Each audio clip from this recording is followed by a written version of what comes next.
Curling now enters the Sports Weekend spotlight.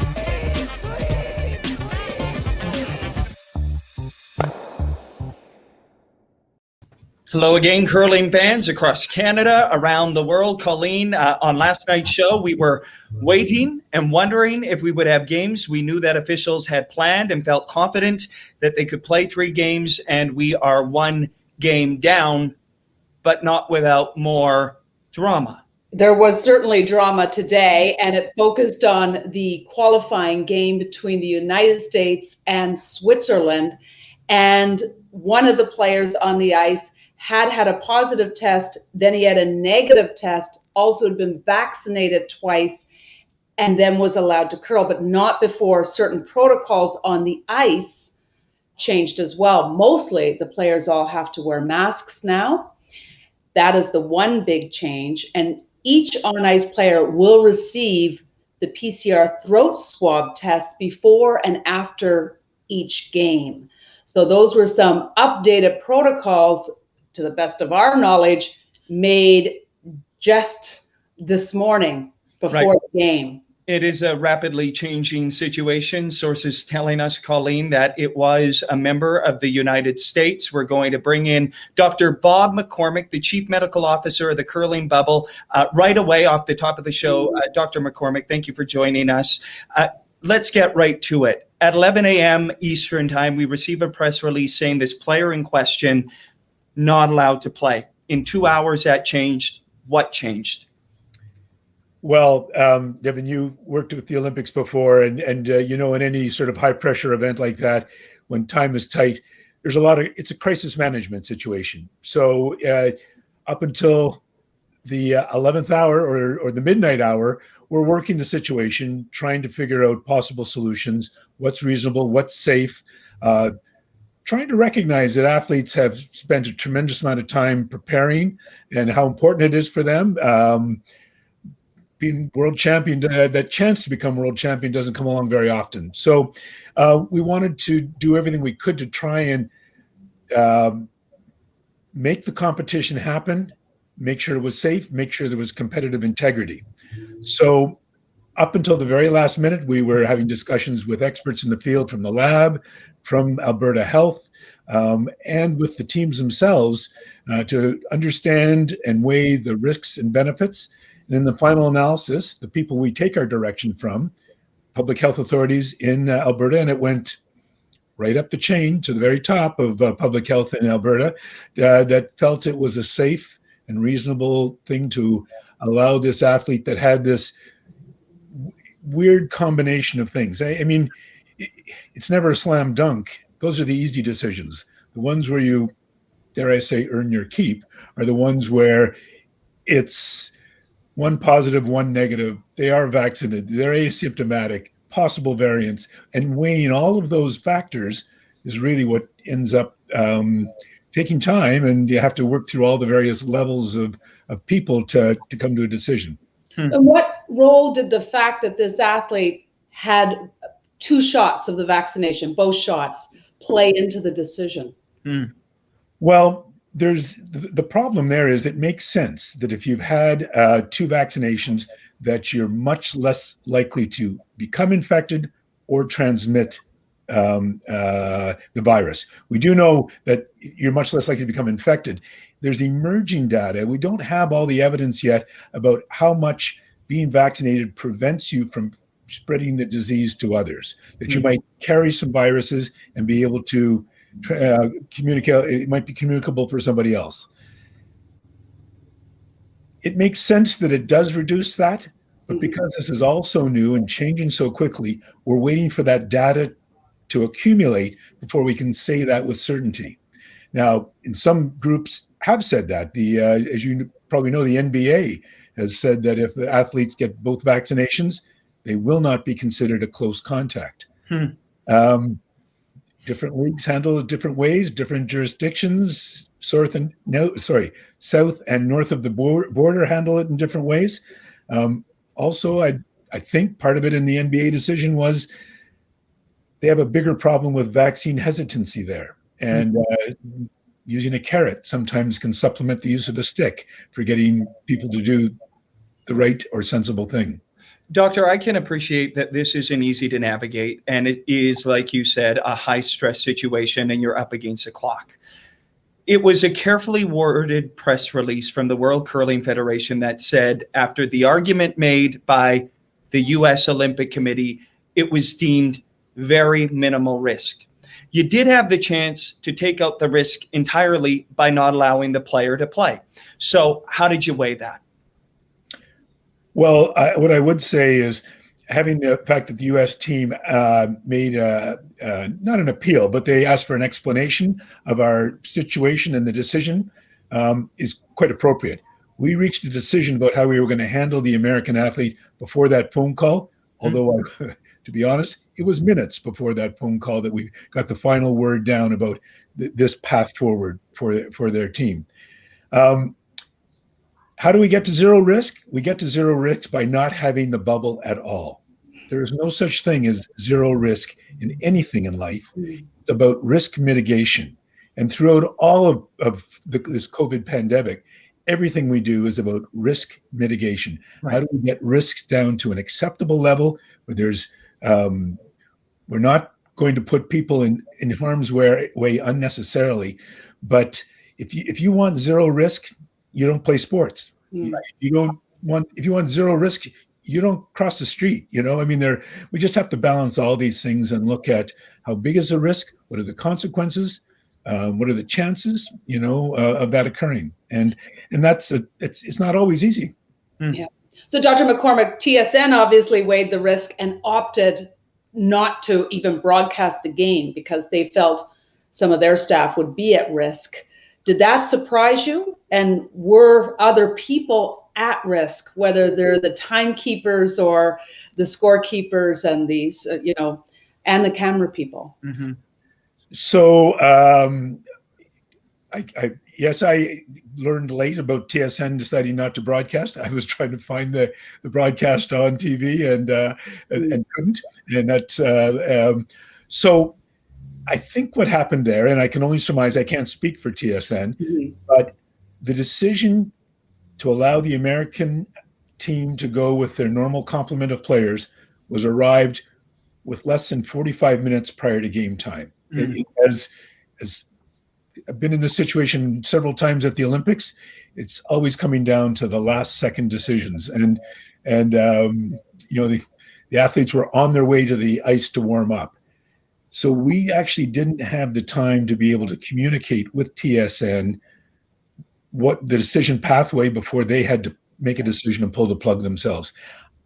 I don't know if that's going to change for subsequent games now that they will have had a chance to collect more information from us, but I just don't think there wasn't the time available to us to actually close all those loose ends.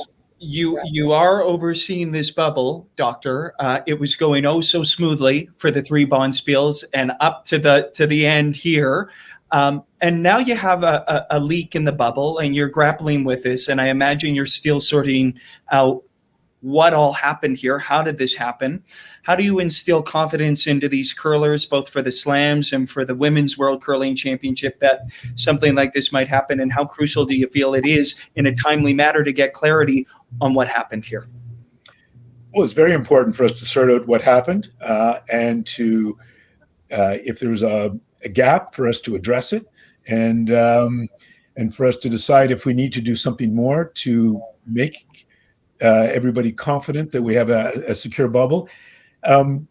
Clearly, we've had an occurrence that we didn't want and we hoped would not occur, but our protocols and plans were such that we had contingencies knowing that this was a risk. I guess you could also look at it from the perspective that we've had 3 successful competitions over several weeks, hundreds of negative tests. So we have a process that's not totally flawed. Right. If we need to improve it, we will. And we have, again, short timelines, as always happens in these events, to sort it out, engage experts, additional expertise will be engaged to help us make decisions about not only to interpret what happened here, but what we need to do going forward. Well, going forward outside of the bubble, by the way, I know curling is not the NBA or the NHL. Amateur sport and a lot of other amateur sports are looking at the Calgary bubble as a way of going forward, and especially for the Tokyo Olympics. I mean, what do you look at when you're planning Tokyo, for example, given that in a relatively small bubble, there was this breach? So Tokyo is a whole nother discussion, and it's evolving discussion like anything when it comes to the pandemic. We're constantly having to evolve and react to new data and new information. We got the latest edition of what's called the playbook from the IOC about what's going to happen in Tokyo, and I'm sure it's going to evolve further. I mean, the good news is the games are late in the latter half of July. So where before one of the issues was, will our Canadian athletes and Canadian staff be able to get vaccinated? I think it's a reasonable expectation now that they will be able to have access to vaccination. And indeed, vaccine rollouts are occurring more broadly internationally. So that will help us. There's lots of unknowns, new variants. Who knows? We just have to remain on top of it. We have to be flexible. We have to be responsive, and our priority is to make sure that the athletes are safe. You remember last year that the Canadian Olympic Committee, led by Mike Wilkinson, made the decision to withdraw, and they were the first country to do it. So I think that demonstrated that we have the athlete's safety as our core and primary responsibility, and so. But we do remain optimistic that the games are going to happen this year. I got my flights booked to go to Tokyo. I believe it's going to happen, and I believe that the Japanese, who are they're almost like the people in the Atlantic, Colin. They're pretty sensitive about COVID, and they're putting all kinds of measures in place to make it as safe as possible. Two-part question, Doctor, and thank you for being so forthright in what you know and what we're still working through. You talked about it right off the top, the positive, the negative, the vaccination.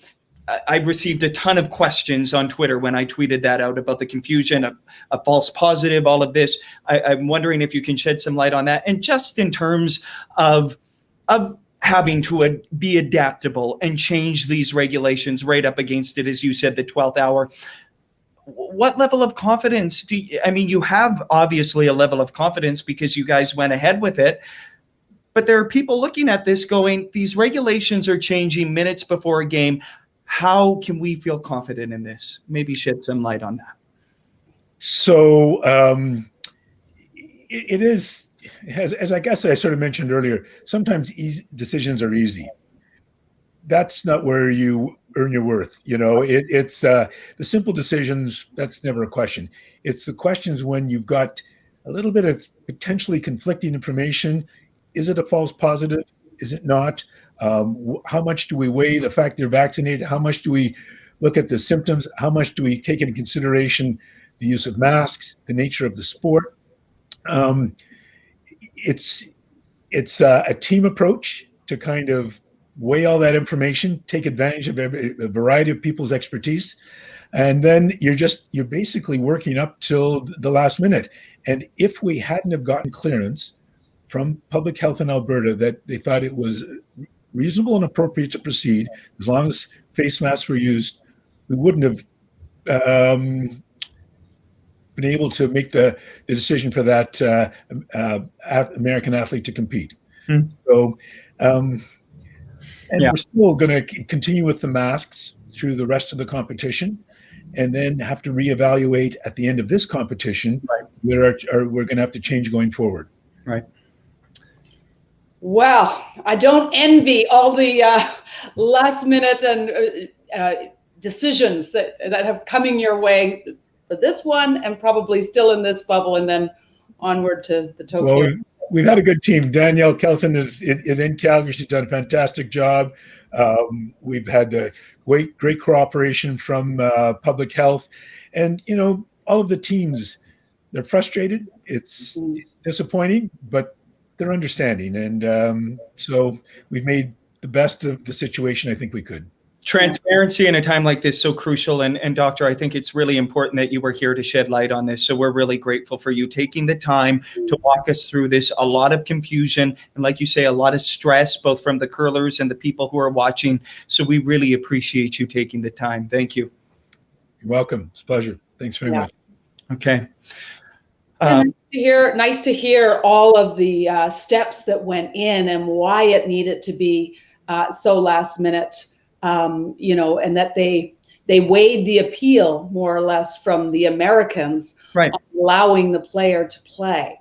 I can't imagine in that game what it was like for Switzerland's team to be kind of also waiting. And I know De Cruz, after in his interview, spoke about, they were told to get up at 8 and prepare, but that they were a little bit in the dark about whether a game was going to happen. So not the way curlers are used to preparing for such a big game. Well, and the thing about right now, Colleen, and I keep going back to the human toll and the curlers in the bubble and people just trying to do their best right now.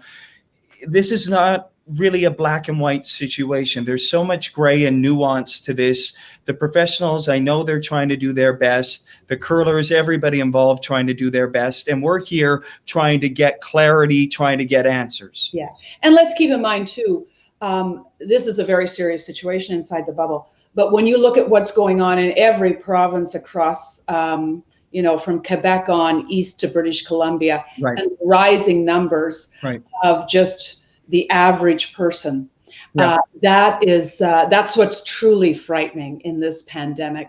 It's bad in the bubble, but it's nice to take a step back and say there are a lot of people really suffering during this latest round and wave of COVID-19. And I think that's a great segue to go to Colin Hodgson, as we have a developing story, and we'll bring him now because, of course, Canadian teams were supposed to be in the bubble in a hotel. Colin, you're not in a hotel. Good to see you. Walk us through where you are and why you made the decision.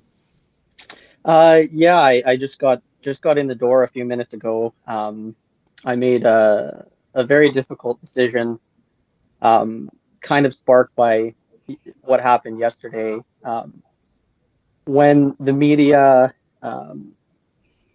when we had the media conference and, trying to figure out what happened, it hit me pretty hard mentally. I know going through the bubble once was a difficult endeavor, personally, mentally, for my own health. And when this happened yesterday, it kind of gave a lot of perspective to, what am I personally doing here, or where am I going? And,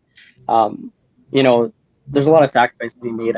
I live 530 kilometers away from the testing facility that I had to drive to in Winnipeg. So, I live in Northern Ontario, drove to Winnipeg, had my COVID test, came back negative, and then I isolated, waiting to leave and enter the bubble protocols. When this happened, it kind of gave a lot of perspective in what is the worst case scenario that could happen. And a lot of it sparked from speaking to lots of the athletes within the bubble right now. We have tons of international friends competing in the playoffs, and they're in the dark, and there are people who are scared, who are having mental health struggles, being isolated in a room you can't leave. It just was difficult the first time, and for me personally, I had a bit of a panic attack after I kind of had more information and or a lack thereof understanding, because don't get me wrong, I know how hard the people inside have worked. Dr. McCormack, everybody else went through so much, sleepless nights. It's affected so many people negatively. The Curling Canada employees, the ice makers, the broadcast crews, the volunteers, there's so many different people this is affected. And I had a panic attack and I just couldn't do it. I broke down into tears on the balcony yesterday, and I realized this is too much. Like, it's going to be difficult to go back in, and I can't do this. So, and there's a lot of pressure with those decisions that need to be made. We have teammates who are going to let down by not going. You have sponsors who didn't get their exposure this year, that supported us, that helped us get through paying bills for pandemics or during the pandemic. there's just so many factors. There's health risks for family members, and I just had to sit back and think, what am I doing here? And it was just overwhelming. So I made the tough decision to not continue west and to drive back east and go home. And I just wanted to essentially maybe be someone who can be honest about that, so that other people who are going through that might feel that it's not, it's hard. It's hard for everybody. Yeah. You know, Jamie Murphy from Team Nova Scotia, he opted not to go to the Brier, and he said it was the toughest and easiest decision of his life.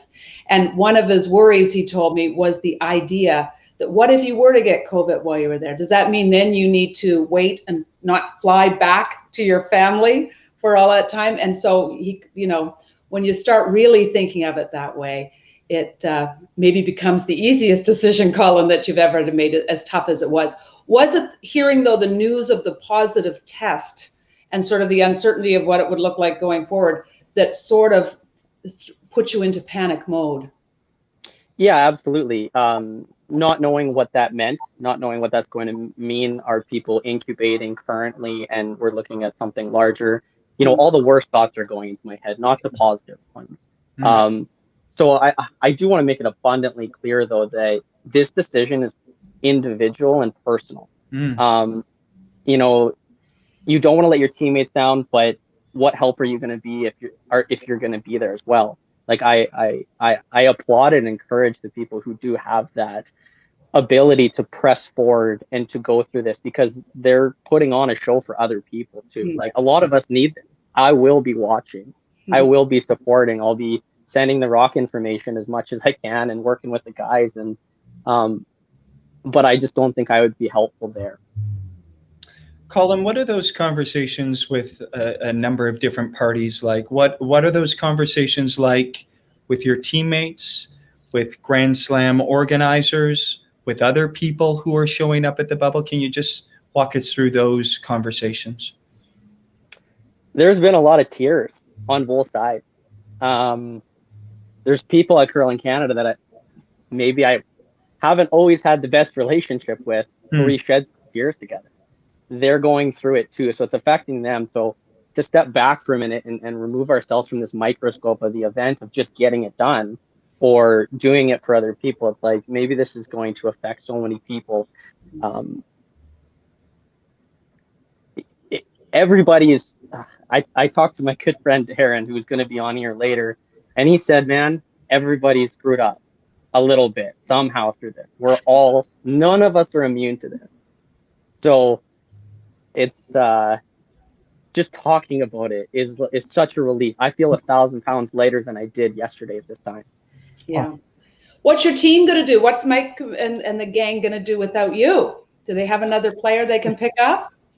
Well, fortunately, and it's a very exciting and bright spot, and this is Mike and Dawn are having their baby. So, you know, that's happening very soon, and our team's very excited. So, we were really lucky to have Tyler Tardy, who's a brilliant young player, such a mature young guy who's talented. He's going to come in and he's going to step in, and the guys are going to play three-handed because that's what they got to do. And everybody on my team supported me so much, and I feel like they're listening to this probably. So I want to thank them.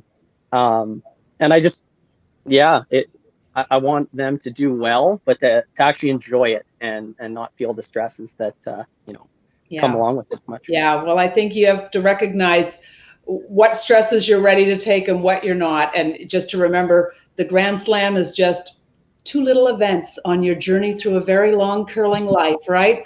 There'll be curling hopefully back to normal next year.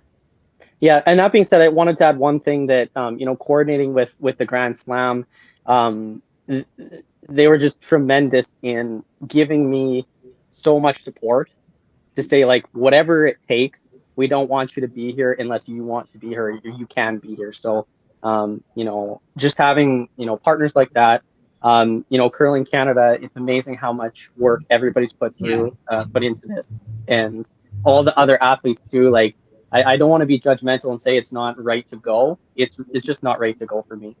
Right on.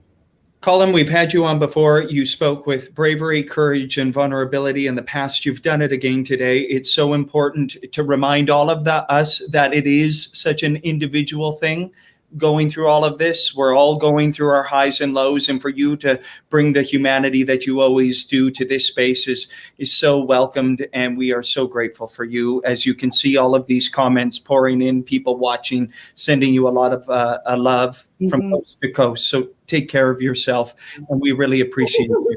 Yeah, back at you. And here's hoping also for Dawn and Mike. Yes.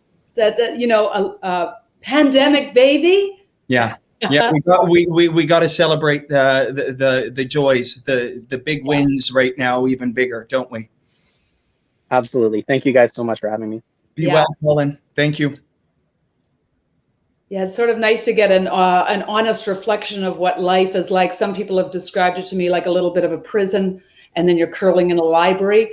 It's not pandemic curling would not be easy. And on the face of it, it looks like, oh, all of those weeks in a bubble, not so hard.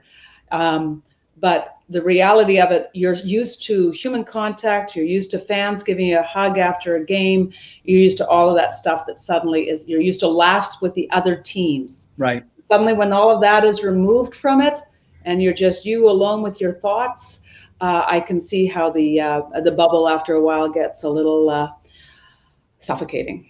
And to that point, we're going to go to Scottish Skip, alone with her thoughts, but sharing them on her social media like a pro.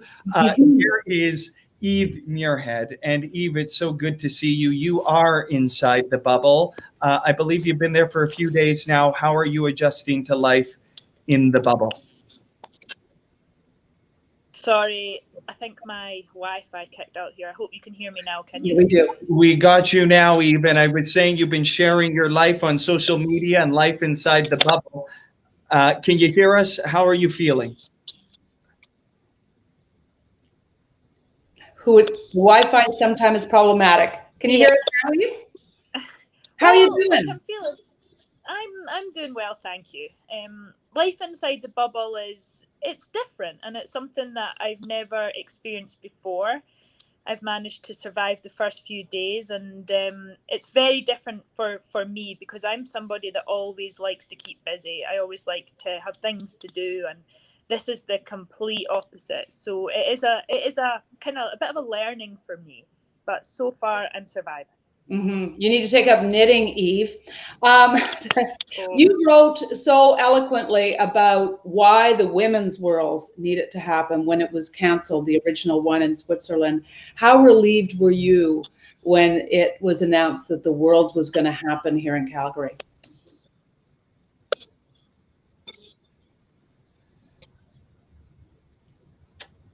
We're losing her a bit, I think. Do you know what? I was absolutely delighted from last year, getting such sad news when we were out in Vancouver to getting this really good news that the World Championships was going to go ahead here in Calgary was a bit of a relief, because it had been a very long year for us, and especially back in Scotland, we'd been back on ice since the start of August, obviously with very strict protocols and things like that. So it was nice to have something at the end of the tunnel, if you knew what I mean, and to have the 2 Grand Slams beforehand will be a nice kind of build up towards the World Championships. I think we have a bit of a delay, so we're going to, when we ask a question, we'll pause a little bit to let you answer, Eve. But, we just heard Colin. We heard Colin talk about the fact that he isn't going to enter the bubble.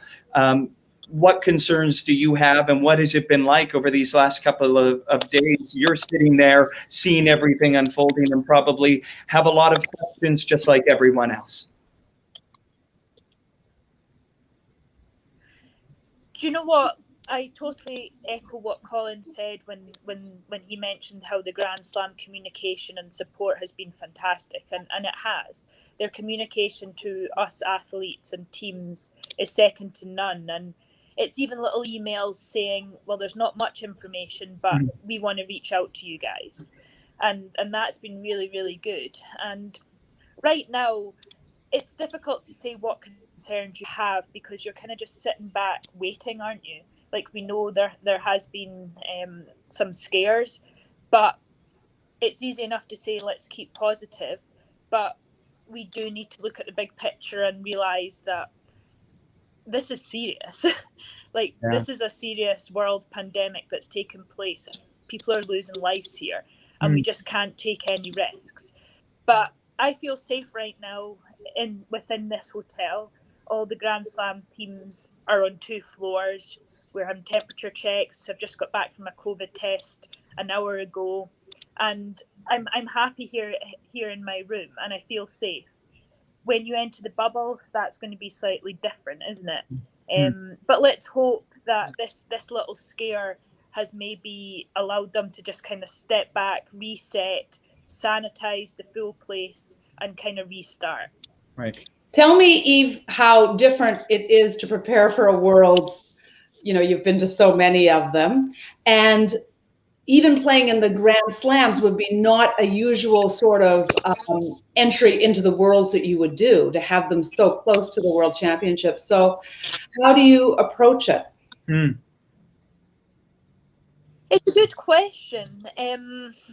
It's something that I've never experienced before in the way of playing a Grand Slam and going straight into a World Championships. So that's going to be slightly different. But thinking about it, that can only really be a positive, can't it? Just to get some continued play. I guess it's been a little different having not thrown stones. It'll be for over a week when we do play our first game at the Grand Slams. But we've just, you've got to remember that every team is on the same boat, really. Every team is experiencing the same issues, the same, and probably anxiety levels, the nerves, as what every other team is. And for me personally, I'll be honest, I'm very apprehensive. I'm nervous. I don't really know what to expect. But I think that's natural. I think that's only normal that you have these feelings. You're in the bubble. You're there. How long are you there, Eve? I think this is going to be quite a stretch for you, isn't it? Yes, we're going to be here for 5 weeks, which is a long time. I think the longest I've been away competing or things was 3 weeks, and I remember getting home saying, I am never doing that again. And now I've signed up to 5 weeks, and the majority of that being stuck in a hotel room on your own. So it's a challenge, and a lot of people know that I'm pretty competitive. I like challenges, so I'm just going to buckle up and brace that. I think I saw your gym challenge a year ago on Instagram, and that looked like, don't mess with this girl. Listen, what about the fact that the top 6 get the Olympic qualifiers? Go ahead and rate the field for us, and how do you stack up, and how tough a challenge is it, like we just saw in the men's? Do you know what? It's something that's going to be on your mind the whole time, and it's easy enough for your coaches, for your teammates, for the support staff to say, listen, forget about that. We're here for the World Championships. It's always going to be in your mind, and people would be lying, I think, if they said it wasn't in their mind that those top 6 spots are up for stake. Do you know what? It's going to be hard. It's going to be very, very hard. You've obviously got the Asian teams that are always firing on all cylinders. They've been practicing, I think, all through this pandemic. The Swedish girls, current Olympic champions, they've been kind of chasing for that world gold medal for several years now, and have those silver medals. The Swiss girls, current world champions, I think the longest female world championship champions there has been. They got last year too. The Russians, the Canadians, do you know what? Everybody. I don't really know. Everybody. You can't write any of these. You can't write any of these teams off. It's honestly going to be such a cat fight out there. Love it. I was talking to Lainey Peters. She's coaching Team USA Women, Team Peterson, and she said, "Don't forget to mention Team USA in the running." So I didn't mention her last night, so we'll mention her now. Okay, Bruce Mowat going forward here. Oh, yeah. What do you expect? Bruce and the boys are playing fantastic, aren't they? That game against Canada was good, very good. And like, I know how well those guys have been playing all season because I've been training on the sheet next door to them, and they are playing well. And when they're on their A game, they are very hard to beat. So we're going to be cheering very hard for them tonight, and let's hope it's a very, very late night up cheering for them here in Calgary. And it's just a shame you can't go and watch them. Like, we're literally 10 minutes away.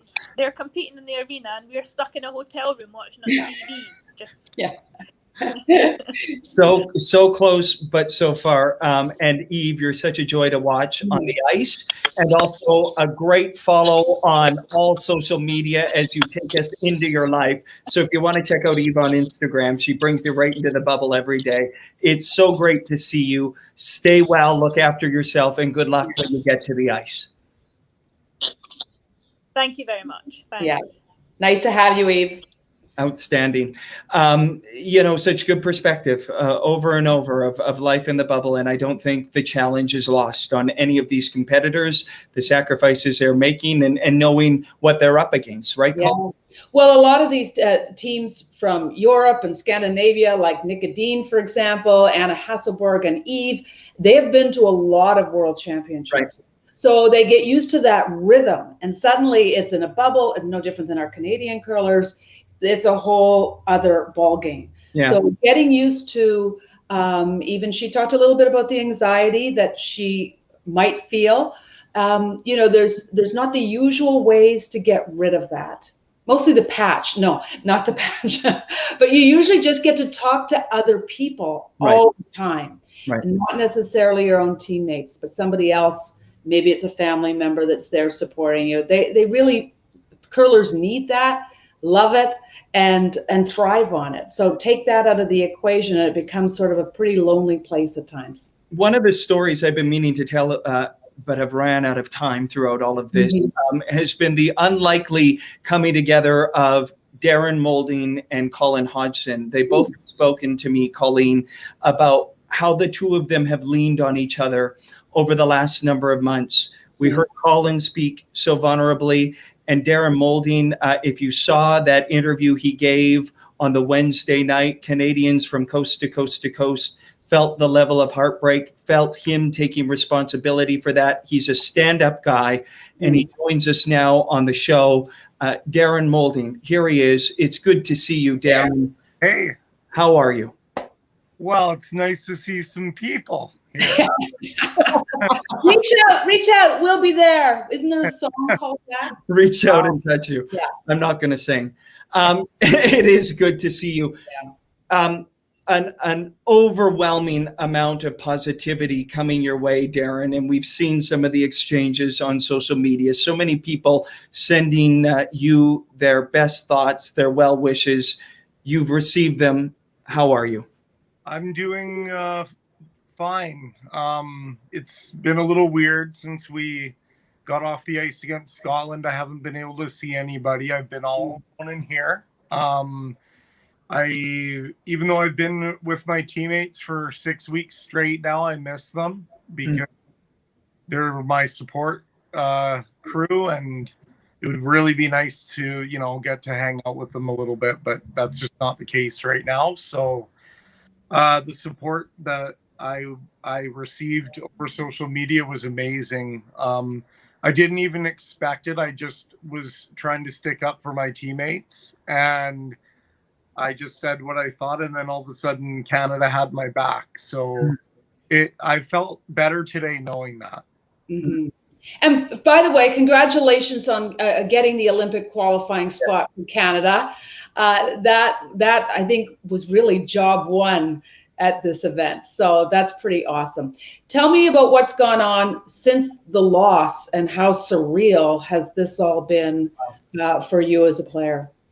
Well, it's the end of a play down run, and you know how that is, Colleen. It's I've never experienced yet being completely happy after a play down run. So you have, but so I was looking forward to spending the evening with my teammates and rehashing over things, and I'm really proud of everybody. I'm really proud of how we handled everything at Worlds and how we've handled everything in the bubble. I know I'm probably a little bit biased, but I'm not sure that any team could have handled a lot of it as well as we have.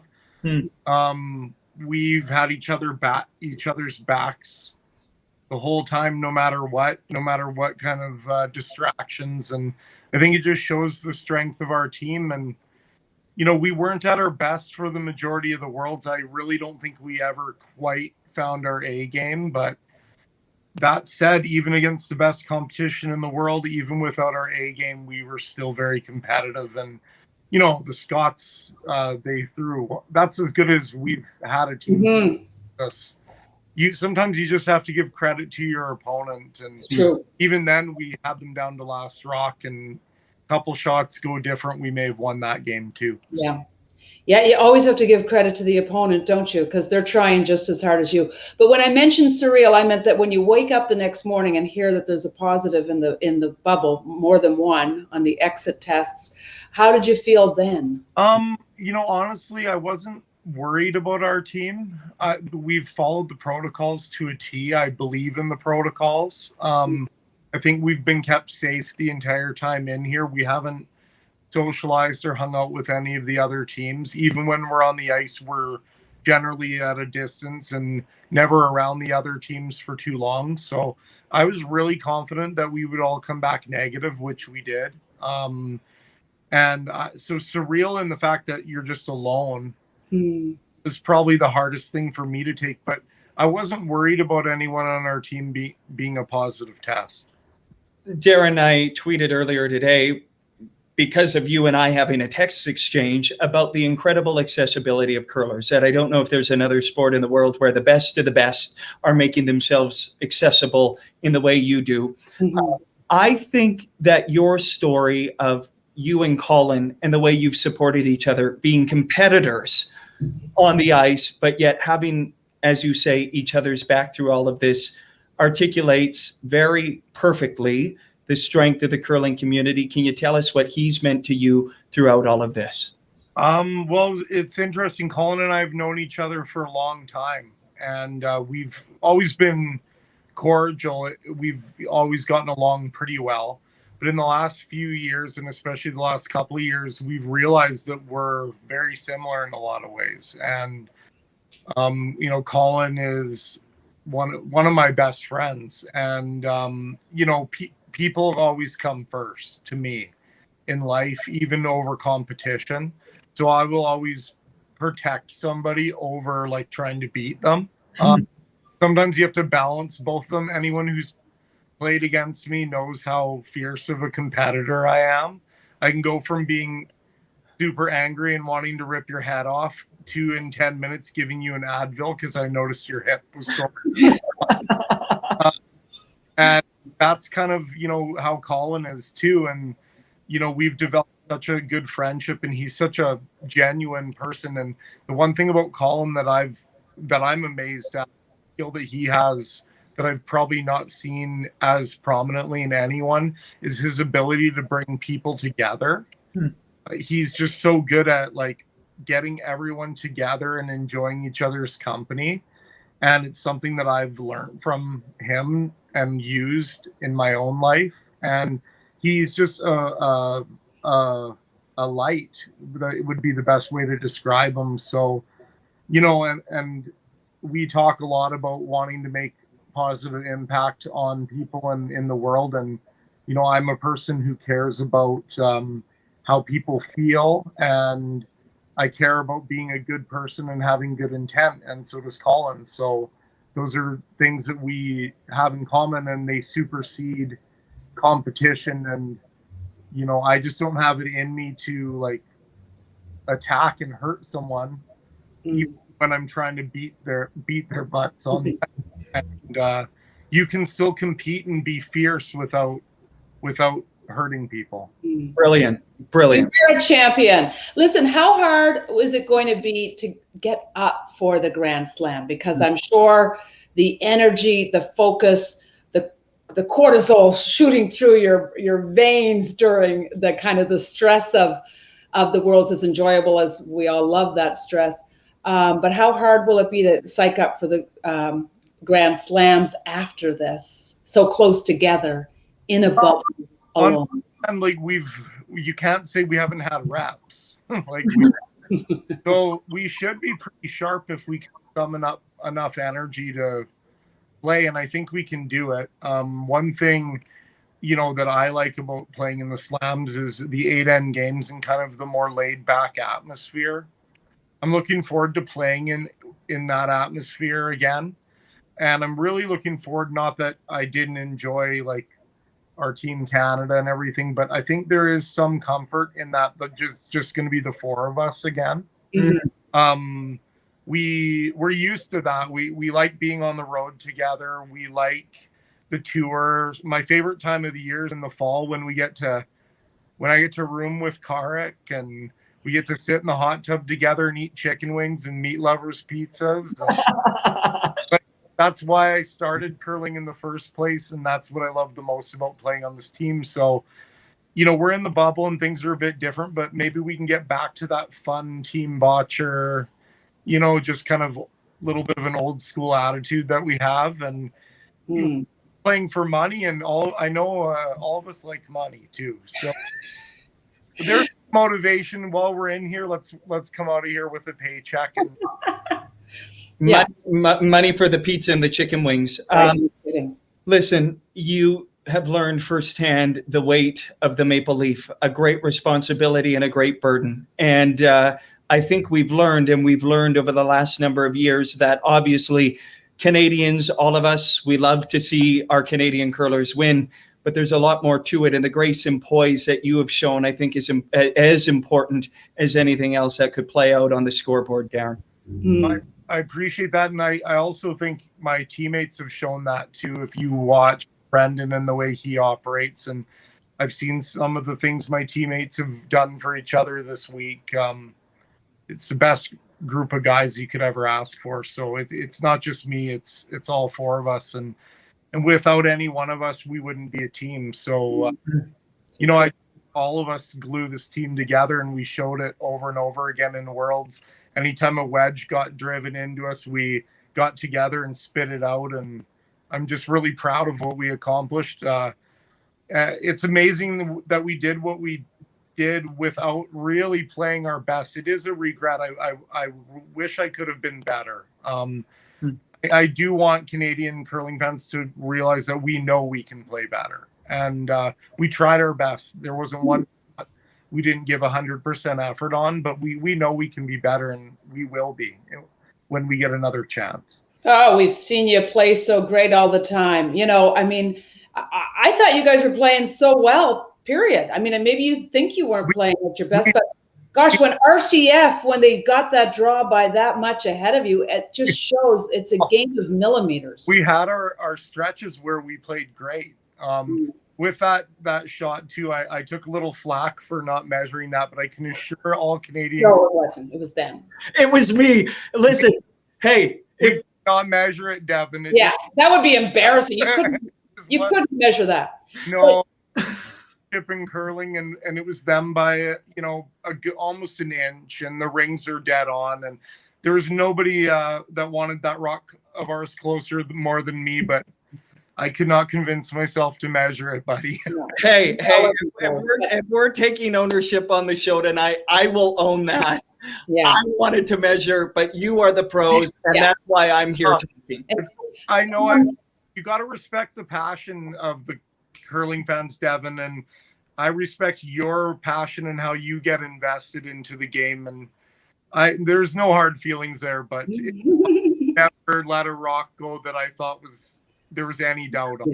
I have trust issues, so I feel better now. Yeah, and I'll tell you, there's nothing more humiliating than when you actually know it's the other team's rocks and you still call for a measure and you lose it and just go, what was it? All time, or if they celebrated and then we measured and we had shot, but I could not do it. They got it. That was a great brush by them. Yeah. Do you take some consolation in how, with the 3 Brier losses you had before you cracked the Brier, and you were that you learn something after every one. And actually, I'm sort of a pro at losing at the Worlds. And I always kind of went back and sort of studied, where did I go wrong or what was I weak in? Especially, it was usually in my head that I had to fix, which turned out not to be fixable, but I digress. But you take some consolation in the strength you guys just keep getting better every single year. We will get better again. I mean, we've already been, there's things we would do differently. And if you look, we had 5 last rock losses, and we know we could have won a few of those games. And there's some adjustments that I'm sure we'll make. It's a little too early to dissect them. We're a really good team at, when the dust settles, we get together and figure out ways we can get better. I've 100% faith in our team to do that again, as you've seen us improve every year. And we'll keep doing that. We'll keep getting better. And we've got a young team other than me. So you are young. But I'm aging in reverse. I tell them that all the time. Right on. Benjamin Button or something like that. Listen, what happens tonight for you? Like, does somebody bring you food? You still can't leave your room? Like, what's your... I finally downloaded the Skip the Dishes app. Okay. So I'm pretty old school, and I finally succumbed to it because I was getting hungry and the restaurant was closed here. So I had Ito Japan sushi earlier, and I'm just thinking what I want tonight to do something. Well, it's not going to be chicken wings in a hot tub. I'll tell you that right now. It might be chicken wings. It might be a bath, though. Okay. You could do... Listen. Darren, you've created space for all of us to just show up fully, to be able to sort of just breathe and laugh a little bit. And we are so grateful for that, because I know it was such a trying and turbulent week for you, and just showing up in the way that you are, I think, allows us to sort of just breathe a little bit. So, we're so grateful for you facing it dead on in a way that not a lot of people are able to do in sports. So thank you for that. Yeah, well, we're all people, and we're all going through tough times right now, and we're all human. So I think the more we can stick together and protect each other as human beings, the better off we're going to be. And I just want everyone to know that, we can make a good, positive difference by helping each other instead of going against each other. Outstanding. Thank you, Darren. Be well. Get back out there. Be the fierce person you are, and kick some ass out there. Sounds good. Thank you. Bye, Darren. I needed this Sunday confessional show. I mean, we're at church here at the curling show today. Curling church is in.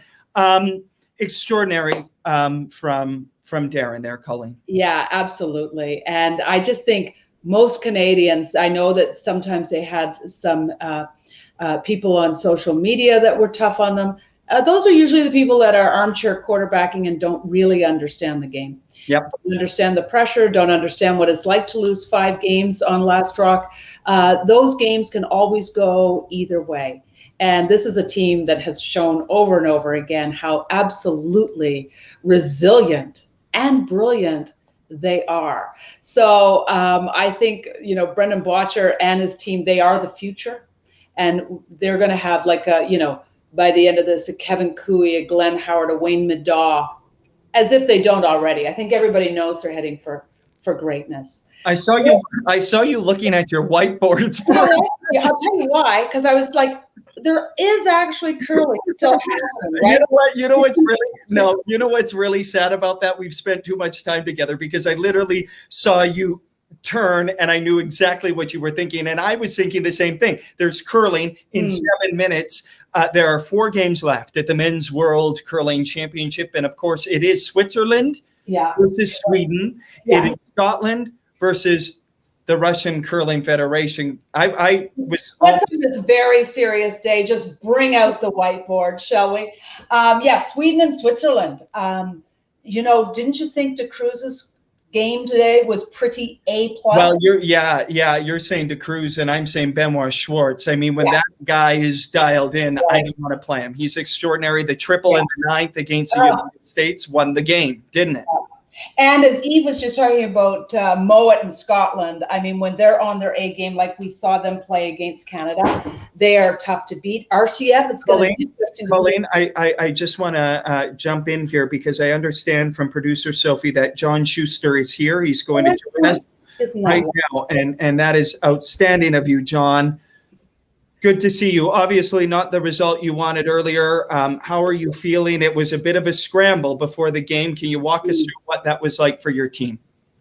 Yeah, it was obviously a scramble. I don't think anybody really knows the half of it, and maybe someday that'll come out. But obviously, with like privacy issues and that kind of stuff is a little bit different. But the way that our team came out and played today, I mean, honestly, Benoit made a couple of ridiculous draws, whereas he had beat us, or he had in our round robin game, he was through some of the most unbelievable hits I've ever seen. And today he made 2 freeze outs that, you know, after I missed a couple doubles in the third end there. And yeah, I was so proud of the guys to go through what we went through in the last 48 hours and to come out and play with the vigor and the class that you did. that we did today. And we gave ourselves a chance to win that game. Even in that 10th end, we definitely had a chance. So Definitely made the big shot there with his first, and they got a little. John, I know there are certain things you can't talk about. You can only tell us part of it. But what parts do you feel comfortable sharing with us in the frustrations you've probably felt over the last 24 hours or so? You know, I think the one thing that I think is maybe being missed in this fact is everybody. What I'm reading is that, you know, we put up this big fight to get whoever on our team. Well, I mean, if you do the whatever on the ice today, we weren't necessarily fighting because I don't think we would have actually even fought quite as hard. But everybody who tested positive on Friday tested negative on Saturday, and everybody is very concerned about this bubble that it broke. I'm not even convinced that it broke. Mm-hmm. How do 4 people that test positive one day test negative the next day? All 4, not 1, not 2, not 3. You know, maybe a lab had a bad day. Something happened somewhere along the line. And, you know, my wife works in healthcare, and there's false positive, false negatives all the time. How do 4 people absolutely vanish COVID in a 24-hour span? And had that not been the case, I don't think we would have fought so hard today for Chris to be on the ice. But that happened.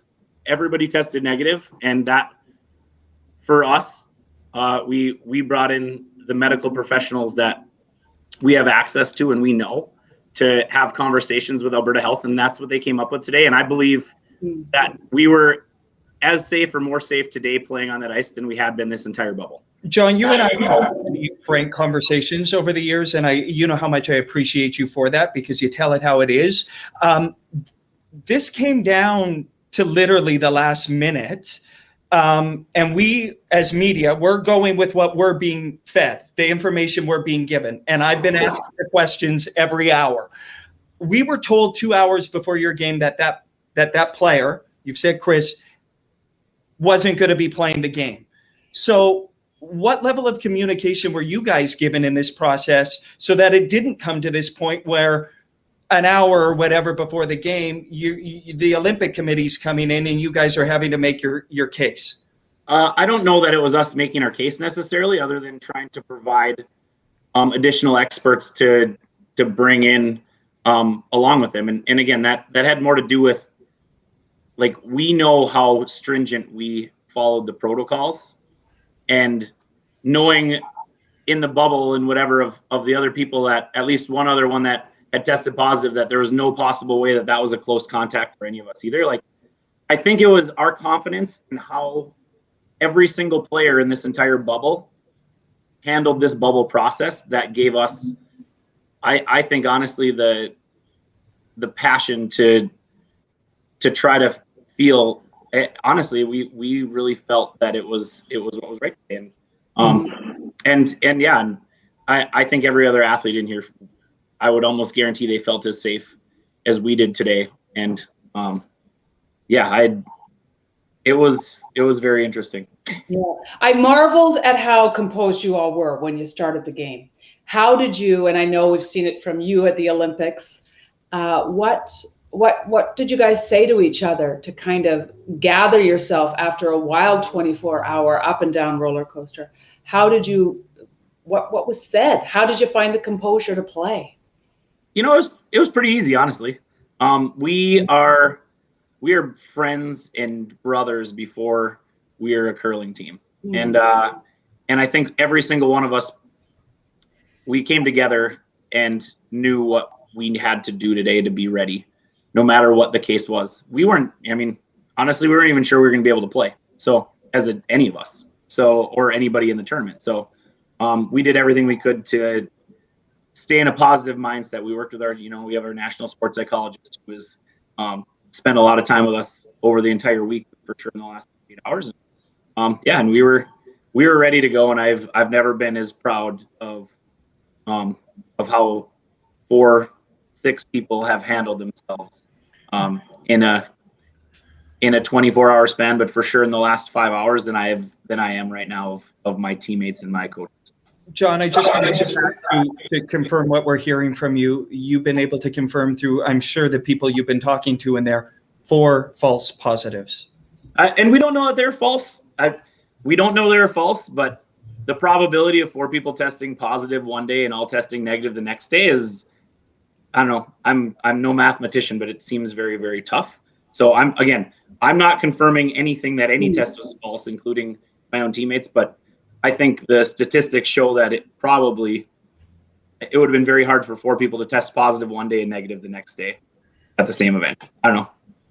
When you heard the news about the positive test, because I believe your wife was at an event last spring at a national championship and came back and she was infected, was she? Am I misspeaking there? Yep. No, you're 100% correct. Yeah. How has that even kind of formed your either fear of COVID or realization that protocols need to be followed, that this invisible disease can strike at any time? I definitely think, knowing what I know and how fast it spread there, and the fact that we're playing without masks and how COVID probably would have lingered, there is no way on earth that Chris or anybody, Matt, myself, John, that one of us would have probably got it without the rest of everybody in the entire place getting it, from what I had seen.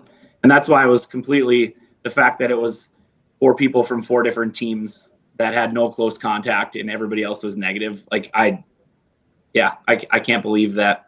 It just would have seemed impossible for that to be the case. I think the bubble didn't break. So, I think the story is how did this bubble break? My story is, I think the other thing that needs to be looked at, did it? Mm-hmm. And I'm not sure that it did. And hopefully we find out it didn't. And that there were potentially positive tests that weren't actually positive. Who knows? Maybe that is actually the story. And if we were the unfortunate bystander, the people that were in the playoffs that, got the brunt of that, so be it. I mean, I've had some crap happen to me in my life, and it's not the first time, won't be the last. And I'm so proud of my teammates and myself and our team, the way we handled the cards we were given today out on the ice, and we could have won that game. And it is what it is. Sorry to get it, but can you give us a little bit of a timeline, John, of how this morning went with all of this?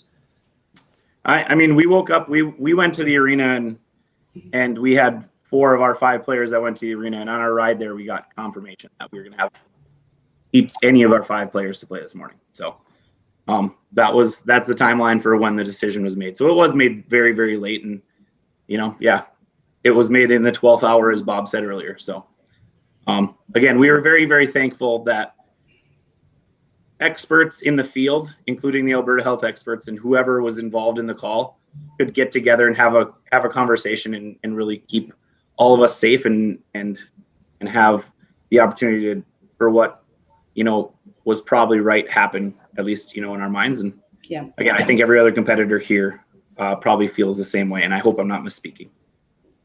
Sure you're not. Well, it was great watching you again. And today was just one of those days we're going to look back at in 10 years and say, remember when. And we're glad you're all safe. Yeah. It's thank you again for having me last minute here. We just kind of got back and got tested again. So we've been tested already twice today and probably a few more. And gonna make sure that we don't pick out any more positive tests anywhere. So yeah. Yeah, John, outstanding of you to come on the show. We really appreciate you. It's important that we get information. I've been asking all day for his information, and I haven't received responses. So I know it's yeah. Obviously, you didn't hear from me after the game either, so there was no media requests, or not sure if that was happening or not. So I was glad I was able to come out and have a little talk after the game, because I mean, I think it was important to say how proud I was of my teammates today after the game, which I didn't get a chance to say. Yeah, So. well, it's always good to get firsthand information out of the horse's mouth. Not that you're a horse, John. You're a champion. Whatever. I've been called worse things, Colin. Thank you, John. Yeah. Thank you, guys. Yeah, love you, John. Okay. That's a good way to finish. Really nice to get that information. It's always hard to be a reporter not in the bubble when you're trying to patch this together. And to get it from John, to get it from Darren, to get it from Dr. McCormack, and to get it from Colin is such valuable information to provide extra context to this ever-changing story. Well, it certainly raises more questions for me, and I think there are a lot more questions that need to be asked, Colleen, and we will certainly do that. This is the last for us at the Men's World Curling Championship. It has been a journey, no doubt. We will be back for the Women's World Curling Championship. Of course, 2 Grand Slams in between. The curling doesn't stop. But as always, curling fans, I know you're probably heading over to watch the semifinal games, but thank you for joining us tonight. We hope that the conversation helped. Clarity. But again, as you say, there's still so many more questions as we go forward with this. Yep. Okay, we'll leave it there. Enjoy the finish. How many more games? We've got 4 more games at the Men's World Curling Championship. Thanks for tuning in. Thank you to Sophie. Thank you to the curlers, to the doctors, to the experts for being on the show. Take care, everyone. Okay, see you, Devin. Thanks, producer Sophie.